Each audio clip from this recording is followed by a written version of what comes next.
ખેડૂતોની આતુરતાનો અંત આવ્યો। નવસારી સહિત ઉપરવાસમાં વરસાદ વરસ્યો છે।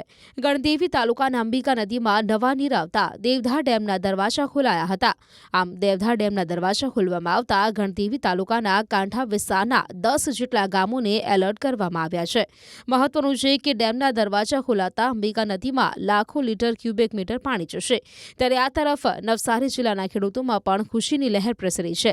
ઉલ્લેખનીય છે કે વાદળછાયા વાતાવરણ બાદ અચાનક પલટો જોવા મળતા સ્થાનિકોને પણ અસહ્ય ગરમી અને ઉકળાટ વચ્ચે રાહત મળી હતી।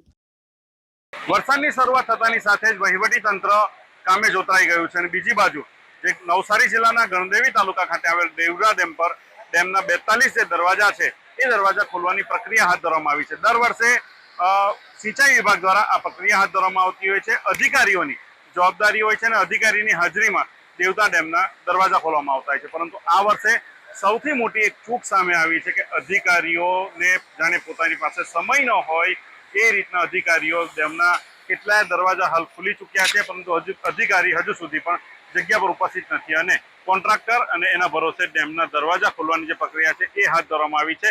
લોકો માટે પણ જોખમકારક હોય છે। આ સ્થિતિ તમે જોઈ શકો છો, જે રીતના અહીંયા દરવાજા ડેમના ખોલવામાં આવી રહ્યા છે। લોખંડના દરવાજા હોય છે, ભારે ભરખમ વજન હોય છે અને આ વજન સાથે જ જે ડેમના દરવાજા છે ખોલવાની પ્રક્રિયા હાથ ધરવામાં આવતી છે, ત્યારે કોઈ પણ પ્રકારનું અધિકારીનું બેજવાબદારીપૂર્વક વલણ હાલ જે છે સામે જોવામાં આવ્યું છે। કોન્ટ્રાક્ટર સાથે સીધી વાત કરીશું, સવાલો પૂછીશું કે શા માટે અધિકારીઓ સ્થળ પર હાજર નથી અને કોણે એમને મંજૂરી આપી હતી અને જે દરવાજા છે એ ખોલવાની જે પ્રક્રિયા હોય છે એ ખાસ કરીને અહીંયા પૂરી કરવામાં આવતી હોય છે।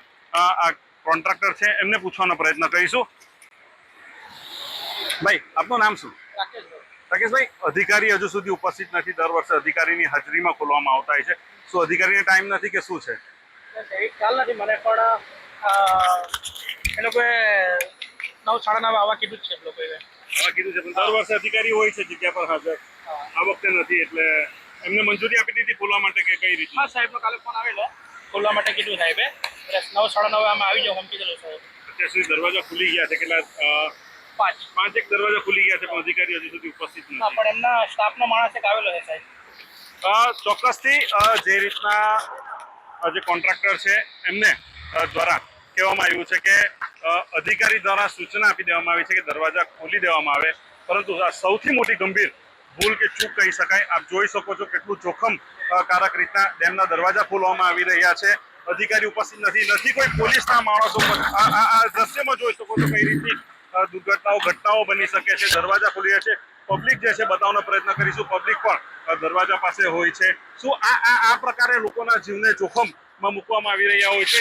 અધિકારીઓ પાસે શું ટાઈમ નથી? આવા અનેક સવાલો ન્યૂઝ 18 ગુજરાતી સામે ઉઠાવી રહી છે કે જ્યાં અધિકારીઓ ડેમના દરવાજા ખોલવાની શરૂઆત થતાની સાથે જ હાજર રહેવાનું હોય છે, પોલીસને પણ હાજર રાખવામાં આવતી હોય છે, પરંતુ આવા બેજવાબદારીપૂર્વકના જે વલણો છે અધિકારી ક્યારે સુધરશે અને પોતાની ચેમ્બરોમાંથી બહાર ક્યારે નીકળશે, એવા અનેક વેધક સવાલો હાલ સામે આવી રહ્યા છે। પરંતુ હાલ દેવધા ડેમ ખાતે આ મોટી ચૂક છે અને લોકો જીવના જોખમે પણ અહીં ડેમના દરવાજા ખોલવાની જે પ્રક્રિયા ચાલી રહી છે ત્યાં જ હાજર રહીને આ સમગ્ર પ્રક્રિયા જોઈ રહ્યા છે, ત્યારે કોઈ અણબનાવ બને તો તેની જવાબદારી કોણ લેશે તેવા પણ સવાલો હાલ સામે આવી રહ્યા છે। ભાવિન પટેલ, ન્યૂઝ 18 ગુજરાતી, નવસારી।